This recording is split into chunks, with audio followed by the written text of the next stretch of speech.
আসসালামু আলাইকুম। আজকে আপনাদের সাথে আমি চাপড়ি রেসিপিটা শেয়ার করব। খুবই মজার। এখন সবার বাসায় গরু মাংস কম বেশি আছে, তো আমি আজকে এটা গরু মাংস দিয়ে পরিবেশন করেছি। মানে এত মজা, না শেয়ার করে আপনাদের সাথে আর পারলাম না।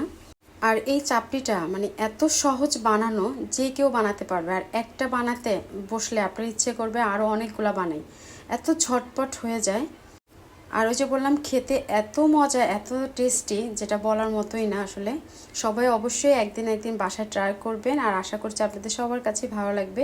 তো একটি মিক্সিং বলের ভিতরে প্রথমে ভাতের চাল নিয়ে নিয়েছি 1/3 কাপ, পোলার চাল নিয়েছি 1/3 কাপ, আর আতপ চাল যেটা সেটা নিয়েছি 1/3 কাপ। খুব ভালো করে এটা ওয়াশ করে আমি পানিতে ভিজিয়ে রাখবো, 2 ঘন্টার মতো আর কি ভিজিয়ে রাখবো। নর্মাল পানিতে, কলের নর্মাল পানি দিয়ে আর কি ভিজিয়ে রাখবো। আর যদি চাপড়ি রেসিপিটা আপনাদের কাছে ভালো লাগে তাহলে রিকোয়েস্ট থাকলো আমার চ্যানেলটি সাবস্ক্রাইব করার। এখানে আমি 2টা ঝাল ছাড়া শুকনো মরিচ নিয়েছি, 3টা কম ঝালালা কাঁচামরিচ দিয়েছি, আর 7-8 টুকরার মতো রসুন দিয়ে ভিজিয়ে রাখলাম। 2 ঘন্টা পরে পানিটা একটু কমিয়ে তারপর এটার ব্লেন্ডারে পেস্ট তৈরি করে নিব। তবে আপনারা চাইলে এটা শিলপাটাও কিন্তু বেটে নিতে পারেন, সেক্ষেত্রে পানিটা একদম ঝারিয়ে নিতে হবে।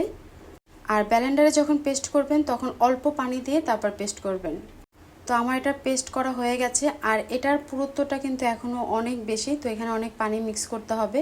আমি এটার ঘনত্বটা আপনাদের সাথে একটু পরে আর কি শেয়ার করব। তো প্রথমে দিয়ে দিচ্ছি হলুদের গুঁড়া সামান্য, লবণ দিচ্ছি স্বাদ অনুযায়ী, 2 রকমের পাতা দিয়েছি এখানে। বিলাতি ধনিয়া পাতা যেটা পাওয়া যায় সেটা দিয়েছি, আর হচ্ছে লেবু পাতা 2টা একদম কুচি করে কেটে তারপরে এর ভিতরে অ্যাড করে দিলাম। এখন চুলার উপরে আমি একটা প্যান বসিয়ে দিয়েছি, আপনারা চাইলে এটা মাটির খোলাতেও করে নিতে পারেন। প্যানের ভিতরে ডান হাত দিয়ে ব্যাটারটা দিব, আর বাঁ হাত দিয়ে কড়াইয়ের হাতলটা ধরে ঘুরিয়ে নেব। আর যে ফাঁকা অংশগুলো সেখানে অল্প অল্প করে ব্যাটার দিয়ে দিলেই হয়ে যাবে। তারপরে ঢাকনা দিয়ে ঢেকে রেখে দিব কয়েক সেকেন্ডের জন্য। আর চুলার আঁচটা কিন্তু একই রকম রাখতে হবে, কমানো বাড়ানো যাবে না। আর দেখতে পাচ্ছেন এটা কিন্তু হয়ে গেছে।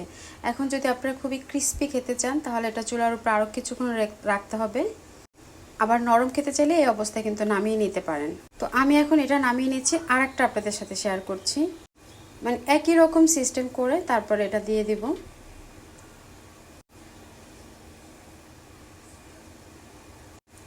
হাঁসের মাংসের প্রয়োজন নাই, গরুর মাংসটা দিয়েই এত টেস্টি এই চাপড়িটা, যেটা আসলে বলার মতো না। অবশ্যই ট্রাই করবেন বাসায়।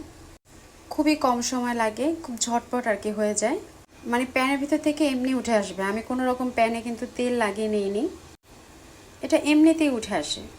আর যদি ক্রিস্পি খেতে চান তাহলে একদম গরম গরম সাথে সাথে নামিয়ে খেতে হবে।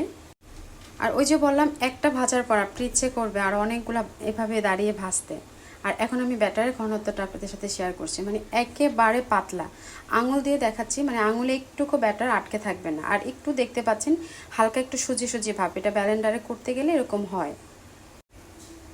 তো এভাবে করে আমি সবগুলা চাপটি ভেজে নিয়েছি।